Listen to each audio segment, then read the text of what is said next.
अगर आपको मेरी वीडियो पसंद आए तो please like, subscribe and press the bell icon. Movie की शुरुआत होती है और हम हमारी हीरोइन संजी को देखते हैं।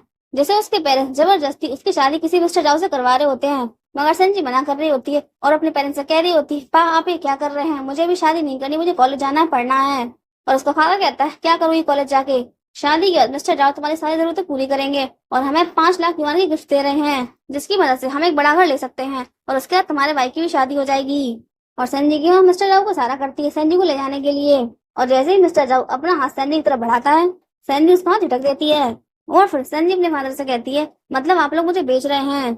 और फिर उसका फादर उस पर भड़कते हुए कहता है, एहसान फरामोश लड़की, तेरी हिम्मत कैसे हुई ऐसा बोलने की, अगर हमने तुझे अनाथ आश्रम के गेट के बाहर से नहीं उठाया होता तो तू वहीं मर चुकी होती। और फिर सैंडी की माँ उसके गले में पड़े जेट पेंडेंट को उससे छीनने लगती है, मगर सैंडी उन्हें छीनने नहीं देती और उनसे कहती है, आप ये क्या कर रही हैं, ये मेरे सगे माता पिता की आखिरी निशानी है। और उसकी माँ कहती है, मैं इस पेंडेंट को तोड़ दूंगी, और तू कॉलेज जाना चाहती है, पढ़ना चाहती है, सिर्फ और सिर्फ अपने बारे में सोच रही है, तुझे हम लोगों की कोई चिंता नहीं। और संजी को बहुत ही ज्यादा उल्टा सीधा बोलते हुए उसी की आंखों के सामने उसके कॉलेज का एडमिशन फॉर्म फाड़ देती है और संजी को जबरदस्ती मिस्टर जाओ को देने लगते हैं। मगर संजी खुद को बचाने के लिए अपने फादर के पैर में लात देती है और जल्दी से यहाँ से भाग जाती है और भाग कर हाई सोसाइटी एरिया के अंदर चली जाती है। और ये लोग भी इसको पकड़ने के लिए अंदर जाने वाले थे, लेकिन तभी गार्डन को रोक देता है और ये लोग गार्ड से कहते हैं, अंदर एक चोर चला गया, हम उसी को पकड़ रहे हैं। मगर गार्ड इनकी बात नहीं सुनता और उन्हें यहाँ से भगा देता है। और यह है हमारे हीरो सू फैंग का सेक्रेटरी, जो सू फैंग की नानी से कह रहा होता है, तुम्हें कल से जॉब पर आने की जरूरत नहीं है, क्योंकि मिस्टर सू फैंग को तुम्हारा काम पसंद नहीं आ रहा। और संजीव शुक्र ना देख रही होती है और फिर ये लड़की सेक्रेटरी से कहती है, प्लीज मुझे जॉब से मत निकालो, मैं मिस्टर सू फैंग को बहुत ज्यादा पसंद करती हूँ। और फिर सेक्रेटरी कहता है, तुमसे पहले 30 ने नहीं आई और वो ही मिस्टर सू फैंग को पसंद करती थी, और सब उन्हें पसंद ही करते रहेंगे तो काम कब करेंगे। और अब ये लड़की चली जाती है और इसके जाते ही सैंडी मौके का फायदा उठाकर सेक्रेटरी के पास आती है और उससे कहती है, मैं ये जॉब करने के लिए तैयार हूँ और मैं कसम खाती हूँ मैं ऐसा कोई भी काम नहीं करूंगी जिससे मिस्टर सू फैंग को प्रॉब्लम हो, और अपना काम पूरी ईमानदारी से करूंगी। और फिर सेक्रेटरी सैंडी को ऊपर से लेकर नीचे तक अच्छे से देखता है और जॉब पर रख लेता है और सैंडी से कहता है, मिस्टर सू फैंग आज रात नहीं आएंगे, इसीलिए घर के खिड़की दरवाजे अच्छे से बंद कर लेना। और अब रात में लाइट चली जाती है और सैंडी घर के दरवाजे खिड़की अच्छे से लगा रही होती है। तभी संजी को फील होता है कि कोई दरवाजा खोलने की कोशिश कर रहा है, लेकिन सेक्रेटरी ने कहा था कि मिस्टर सू फैंग वापस नहीं आएंगे, और इसीलिए संजी कह रही होती है, जरूर कोई चोर दरवाजा खोलकर अंदर घुसने की कोशिश कर रहा है। और फिर संजी अपने हाथ में एक भारी सामान उठा लेती है और जैसे दरवाजा खुलता है वो चोर के सर में दे मारती है, और अब इस चोर की सेवा कर रही होती है क्योंकि ये चोर ही हमारा हीरो मिस्टर सू फैंग है। और अब जिनसी घबराते हुए सू फैंग से कह रही होती है, मिस्टर सू मुझे माफ कर दीजिए, मेरी इसमें कोई गलती नहीं है, सेक्रेटरी ने मुझसे कहा था कि आज रात आप वापस नहीं आएंगे। और सू फैंग कहता है, हाँ ये मेरी गलती है क्योंकि मैं अपने घर वापस आया, और इसीलिए मुझे तुम्हें थैंक यू बोलना चाहिए कि तुम्हें मेरे घर की इतनी परवाह है। और मासूम बनते हुए संजी कहती है, नहीं नहीं इसकी कोई जरूरत नहीं है, और सू फैंग चिढ़कर अपने कमरे में चला जाता है। और सू फैंग के जाने के बाद संजी को उसकी बात का मतलब समझ में आता है और वो उससे कह रही होती है, स्टूपिड तू ये क्या कर रही है, कहीं आज रात ही तेरी नौकरी ना चली जाए, फिर तू सर्वाइव कैसे करेगी। और सू फैंग को मनाने के लिए इसको रूम में जाती है और सू फैंग खुद को वाइप कर रहा होता है, और सू फैंग को देखकर संजी कह रही होती है, वाह इसका फिगर कितना अच्छा है, और वो सू फैंग को देखने में खो जाती है। और फिर सू फैंग उससे कहता है, मैं डेली सुबह 8:30 बजे ऑफिस जाता हूँ, मगर संजी का ध्यान तो उसके शरीर पर था। और वो सू फैंग से कहती है, क्या, और इरिटेट होकर सू फैंग कहता है, मेरा मतलब दरवाजा लगाओ और यहाँ से भाग जाओ। और अब मॉर्निंग में सू फैंग जॉगिंग करके वापस आता है और खुद से कह रहा होता है, मेरे इतने हाईफाई सेक्रेटरी ने इतनी बेवकूफ नैनी कहाँ से ढूंढी, खैर ठीक ही है, ये बाकी लड़कियों की तरह मुझे परेशान तो नहीं करेगी। और अब घर के अंदर जाने के लिए दरवाजा खोलने वाला था, लेकिन तभी उसे रात का सीन याद आ जाता है और फिर बहुत ही सावधानी के साथ दरवाजा खोलता है, और सैंडी सच में घर के अंदर चोर को मारने के लिए तैयार खड़ी थी। और फिर ये दोनों एक दूसरे को देखते हैं, मगर अब सूफे से कुछ भी नहीं कहता और वहां से चला जाता है। और ये मन में कह रही होती है, संजी अगर तू ऐसी बेवकूफियां करती रहेगी तो यहाँ कभी नहीं टिक पाएगी। और अब सूफेंग को मनाने की कोशिश करती है और उससे कहती है, आज आप बहुत ही ज्यादा हैंडसम लग रहे हैं। और अब सूफेंग संजी का बनाया हुआ नाश्ता खा रहा था और बहुत ही इंजॉय कर रहा था, और इस चीज को संजी भी नोटिस करती है और खुश होकर उससे कहती है, मिस्टर सूफेंग आपको ये पसंद आया है ना, तो मैं आपके लिए हर रोज बनाऊंगी।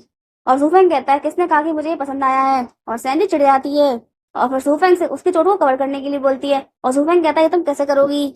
और संजी कहती, ऑफ कोर्स फाउंडेशन लगाकर। और सूफेंग कहता है, क्या मतलब तुम मेरे चेहरे पे मेकअप करोगी।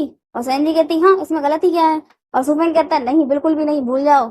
और अब फाउंडेशन लगवाने के लिए सोफे के ऊपर बैठा होता है और संजी से कह रहा होता है, ये बात किसी तीसरे आदमी को पता नहीं लगनी चाहिए। और फिर संजी मेकअप कर रही होती है, तभी सेक्रेटरी आ गया था और यहाँ का माहौल देखकर कहने लगता है, शेयर होल्डर्स की इंपॉर्टेंट मीटिंग है, लेकिन मैं उसे 2 घंटे के लिए पोस्टपोन कर देता हूँ। और फिर सूफेंग संजी से कहता है, मैं आज दोपहर को लंच के लिए घर वापस नहीं आऊंगा। और सेक्रेटरी भी समझ गया था कि उसके बॉस को इस नैनी का काम पसंद आ रहा है। और अब दोपहर में सुफेंग घर वापस आ जाता है और सैनजी उसे कहती है, आपने तो कहा था आप लंच के लिए घर वापस नहीं आएंगे। और सुफेंग सैनजी से कहता है, मैं अपने कपड़े चेंज करने जा रहा हूँ और 5 मिनट में लंच लग जाना चाहिए। और सैनजी कहती है, 5 मिनट में अब क्या करूँ? और सैनजी अपने लिए बाजार से नूडल खरीद के लाई थी और उन्हीं को बनाकर लंच में परोस देती है। और फिर सुफेंग आता है और उसे कहता है, लंच रेडी। और फिर वो अपना लंच देखता है और उससे कहता है, तुम मुझे ये खिलाने वाली हो? और सैनजी उससे कहती है, आपके घर में कुछ भी खाने के लिए नहीं है तो फिर मैं क्या बनाऊं, और ये तो मैं अपने लिए खरीद के लाई थी। और फिर सुफेंग तुरंत उसके अकाउंट में ढेर सारे पैसे ट्रांसफर कर देता है और ये देखकर सैनजी की आंखें फटी रह जाती हैं। और फिर सुफेंग कहता है, सुफेंग की नैनी गार्बेज नहीं खा सकती। और फिर उसे अपने माथे पे कुछ फील होता है और वो सैनजी से कहता है, ये क्या है? और सैनजी कहती है, क्योंकि मैंने आपको जो फाउंडेशन लगाया है वो बहुत ही सस्ता है। और फिर सुफेंग मेकअप के लिए भी उसके बैंक अकाउंट में ढेर सारे पैसे ट्रांसफर कर देता है और उससे कहता है, अब तुम हर रोज दोपहर में वापस आकर मेरा मेकअप ठीक करोगी। और सैनजी कहती है, पैसों के लिए कुछ भी। और फिर सुफेंग कहता है, लेकिन याद रखना किसी तीसरे को पता ना चले। और सैनजी कहती है, बिल्कुल बॉस, मैं अपना काम पूरी ईमानदारी से करूंगी। और अकाउंट में इतने सारे पैसे आ जाने की वजह से सैनजी खुशी के मारे फूली नहीं समा रही थी। और अब सैनजी कंपनी आती है और गार्ड उसको अंदर नहीं जाने दे रहा था। उससे कह रहा था, बिना अपॉइंटमेंट के मिस्टर सुफेंग से कोई नहीं मिल सकता। और सैनजी कहती है, मगर मैं उसकी नैनी हूँ और उन्होंने मुझे खुद बुलाया है। लेकिन गार्ड उसके बाद भी नहीं जाने देता। और अब यहाँ एक और लड़की आती है और गार्ड इससे बहुत ही तमीज से बात कर रहा होता है और ये कहती है, सुफेंग से मिलने आई हूँ। और गार्ड कहता है, लेकिन उन्होंने मुझे नहीं बताया कि आप उनसे मिलने आ रही हैं। और फिर रौब दिखाते हुए लड़की कहती है, मुझे सुफेंग से मिलने के लिए अपॉइंटमेंट की जरूरत नहीं है, मैं उसकी फियांसे हूँ। और डरते हुए गार्ड कहता है, बिल्कुल बिल्कुल, और उसको अंदर जाने देता है। मगर सैनडी चिल्ला पड़ती है, जब मैं अंदर नहीं जा सकती तो ये क्यों अंदर जा रही बिना अपॉइंटमेंट के? और लड़की कहती है, क्योंकि मैं वैन लिली हूँ, वैन फैमिली की बेटी, सुफेंग की फियांसे। और फिर सैनजी वक्त बर्बाद ना करते हुए सीधे सुफेंग को फोन लगाती है और उससे कहती है, आपका गार्ड मुझे अंदर नहीं आने दे रहा, लेकिन आपकी फैंसी को आने दे रहा है। और सुफेंग कहता है, मैं अपने सेक्रेटरी को तो मैं लेने के लिए भेजता हूँ और मेरी कोई भी फैंसी नहीं है। और फिर सैनडी लिली को सुनाते हुए कहती है, इसका मतलब ये लड़की झूठ बोल रही है। और लिली चिढ़ जाती है। तभी सैनजी को लेने के लिए सेक्रेटरी आ जाता है और लिली भी इनके पीछे जाने लगती है, मगर सेक्रेटरी रोक देता है और चिढ़ते हुए लिली कहती है, अगर ये जा सकती है तो मैं क्यों नहीं? और सेक्रेटरी कहता है, क्योंकि खुद मिस्टर सुफेंग ने मना किया है आपको अंदर आने से। और सैनडी लिली को चिढ़ा रही होती है और अब सैनडी सुफेंग का मेकअप कर रही होती है, लेकिन वो तनके खड़ा था जिसकी वजह से सैनडी अपना काम अच्छे से नहीं कर पा रही थी। और फिर सैनडी इसका कॉलर पकड़ के इसको झुका देती है और सुफेंग कहता है, क्या कर रही हो? और सैनडी कहती है, वो क्या है ना, मैं जरा जल्दी में हूँ। और फिर सुफेंग की नजर सैनडी के गले में पड़े जेट पेंडेंट बजाती है और वो उससे कहता है, ये क्या है? लेकिन सैनडी गलत समझ लेती है और उस पर भड़क जाती है, तुम ये कहाँ देख रहे हो? और सुफेंग कहता है, मैंने कुछ भी नहीं देखा, मैं तुम्हारे जेट पेंडेंट की बात कर रहा हूँ। और फिर सैनडी कहती है, अब मेकअप हो गया तो मैं चलती हूँ। और कंपनी से बाहर निकल के आती है और देखती है कि लिली सुफेंग की कार में बैठकर रो रही है और कह रही होती है, ये गधी कितनी लकी है जो इतनी महंगी कार में बैठकर रो रही है, काश मैं भी इतनी महंगी कार में बैठकर रो सकती। और सुफेंग इसकी बातें सुन रहा होता है और फिर उसके पास आकर कहता है, तुम्हें महंगी कार में बैठकर रोना है ना, तो जाओ, तुम मेरी कार में बैठकर रो सकती हो। और संजी कहती, सच में? और फिर संजी कार के अंदर आती है और संजी को देखकर लिली कहती है, तुम यहाँ क्या कर रही हो? ये सुफेंग की कार है और वो किसी को भी अपनी कार में नहीं बैठने देते। और संजी कहती है, लेकिन तुम तो बैठी हुई हो। और लिली कहती है, क्योंकि मैं उनकी फैन से हूँ। और संजी कहती है, लेकिन वो तो मना कर रहे हैं, उनकी कोई फैन से नहीं है। और इतनी सी बात पर लिली बहुत ज्यादा ड्रामा करने लगती है। उससे कहती है, ऐसा मत कहो, मैं नहीं सुन सकती, मैं उनकी फैन से हूँ, फैन से हूँ, फैन से हूँ। और फिर लिली का टू मच ड्रामा देखकर सैनडी मन में कहती है, ये ऐसे नहीं मानेगी। और फिर सैनडी रोना शुरू कर देती है और रो रो कर लिली को अपना दुखड़ा सुना रही होती है और उससे कहती है, जब मैं छोटी थी तो मेरे सगी माँ बाप ने मुझे छोड़ दिया और जिन लोगों ने मुझे गोद लिया वो लोग मुझे बहुत ज्यादा परेशान करते थे, घर का सारा काम करवाते थे और मुझे कॉलेज जाकर पढ़ने भी नहीं दिया। यहाँ तक कि सर्दियों में पहनने के लिए मुझे गर्म कपड़े भी नहीं देते थे। वो लोग सिर्फ और सिर्फ अपने सगे बेटे से प्यार करते हैं और अगर मेरी कोई चीज उनके बेटे को पसंद आती है तो मुझसे छीन कर उसको दे देते हैं। और इतना सब करने के बाद पैसों के लिए मेरी शादी बूढ़े आदमी से करवाना चाहते थे। और सुफेंग भी इनकी बातें सुन रहा होता है और अब लिली सैनडी से बहुत ज्यादा परेशान हो चुकी थी। और फिर सैनडी लिली से कहती है, हम दोनों ही अपनी अपनी जिंदगी से बहुत ज्यादा परेशान है, एक काम करते हैं, हम दोनों एक दूसरे से अपनी अपनी आत्मा बदल लेते हैं। और लिली का हाथ पकड़ के उसके कपड़ों में अपनी नाक पहुंच देती है और अब लिली बुरी तरीके से चिढ़ जाती है और कार में से निकल के भाग जाती है। और फिर सुफेंग सैनडी से कहता है, तुम तो झूठ बोलने में कमाल हो, तुमने झूठ बोल बोलकर लिली को परेशान करके भगा दिया। और फिर सैनडी उससे कहती है, झूठ नहीं, ये झूठ नहीं है, ये मेरी जिंदगी की सच्चाई है। और अब सैनडी की मुंह से बात सुनकर सुफेंग को उसके लिए बुरा लगता है और सैनडी उससे कहती है, हर कोई आपकी तरह किस्मत वाला नहीं होता जो अपने मुंह में चांदी की चम्मच लेके पैदा हो।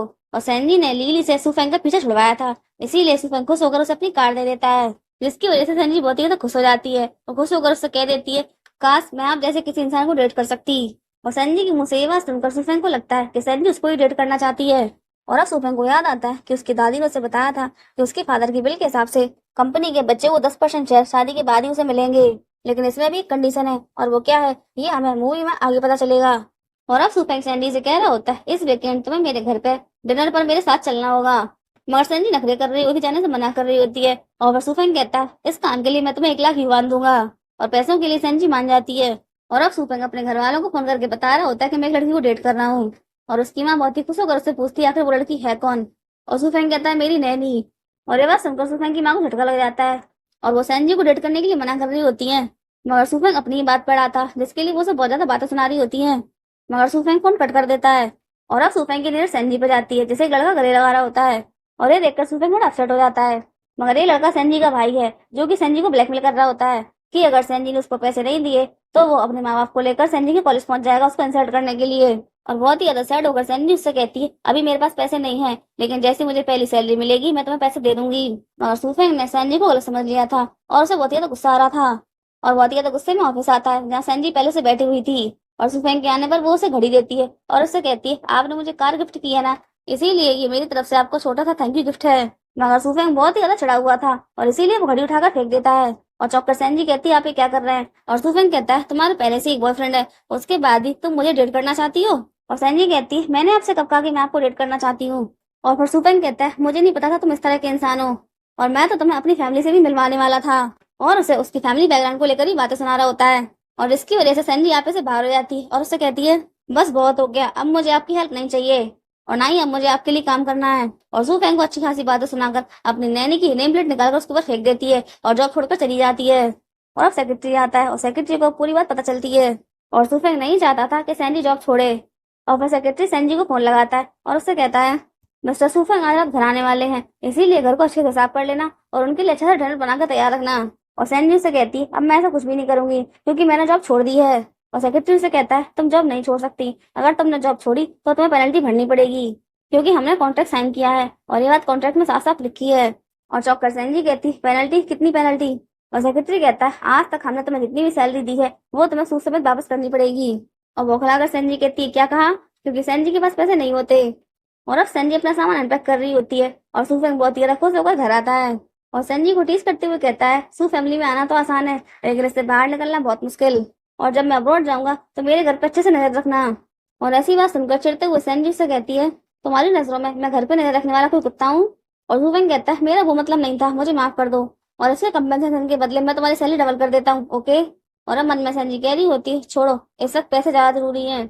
और अब रास्ते पर सुफेंग की दादी को सैंडी एक्सीडेंट से बचाती है, और तभी सुफेंग की माँ भी आ जाती है और दादी इससे कहती है इस लड़की ने मेरी जान बचाई। और अभी दोनों सैंडी को बहुत ही थैंक यू बोल रहे होते हैं और उसे अपने संग चलने को कहते हैं, और सैंडी मना कर रही होती है, मगर ये दोनों फोर्सफुली उसे ले आते हैं। और अब गाड़ी में ये तीनों बात कर रहे होते हैं और सैंडी से पूछते तुम कहाँ रहती हो, और सैंडी कहती है मैं हाई सोसाइटी एरिया में रहती हूँ। और फिर ये लोग पूछते हैं वहाँ तुम किसके घर में रहती हो, और सैंडी कहती है मैं वहाँ रहती नहीं हूँ, एक्चुअली मैं वहाँ काम करती हूँ, मैं मिस्टर सू के घर में नैनी का काम करती हूँ। और अब सैंडी की बातें सुनकर इन लोगों को पता चल जाता है कि सैनी सुफेंग की ही नैनी है। और फिर माँ को लिली की कई बातें याद आ जाती हैं, जब लिली माँ से कह रही होती है सुफेंग की नैनी गोल्ड डिगर है और वो उसे अपने झूठे प्यार के जाल में फंसा रही है।